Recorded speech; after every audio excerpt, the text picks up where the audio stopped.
മുഷിഞ്ഞ വസ്ത്രങ്ങൾ മാറ്റി പുതിയ വസ്ത്രങ്ങൾ അംഗീകരിക്കുന്നത് പോലെ ജീവൻ പഴയ ശരീരങ്ങൾ മാറ്റി പുതിയ ശരീരങ്ങൾ അംഗീകരിക്കുന്നു. അത്രയുള്ളൂ ജനന മരണത്തിന്റെ ഒക്കെ രഹസ്യം. ഈ ശരീരങ്ങളെ മാറ്റണം, മാറ്റിയെങ്കിലേ ശുദ്ധബോധം തെളിയൂ. തീർച്ചയാണല്ലോ, ഈ 3 ശരീരങ്ങളും ആണ് സകല സംസാരാനുഭവങ്ങളും ഉണ്ടാക്കുന്നത്. സംസാരാനുഭവങ്ങളിൽ 4മതൊരനുഭവമില്ല, ആർക്കുമില്ല, ഒരിടത്തുമില്ല. ഉറക്കം, സ്വപ്നം, പുറമേയുള്ള ജഗത്ത്, ഇതിൽ കവിഞ്ഞ് 4മതൊരനുഭവമില്ല ഈ സംസാരഭ്രമത്തിൽ. പക്ഷെ 4മതൊരനുഭവമുണ്ട്.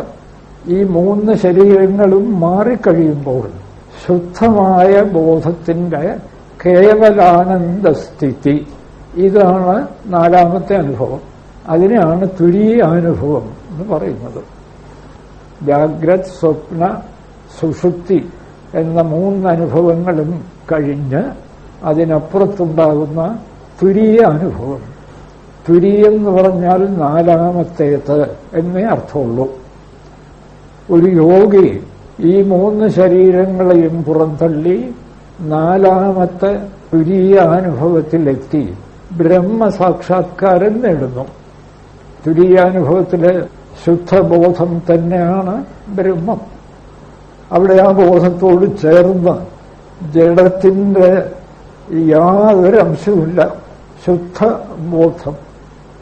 ഈ തുരീയാനുഭവത്തെക്കുറിച്ചാണ് ഗുരുദേവൻ 28ാം പദ്യത്തിൽ വിവരിക്കുന്നത്.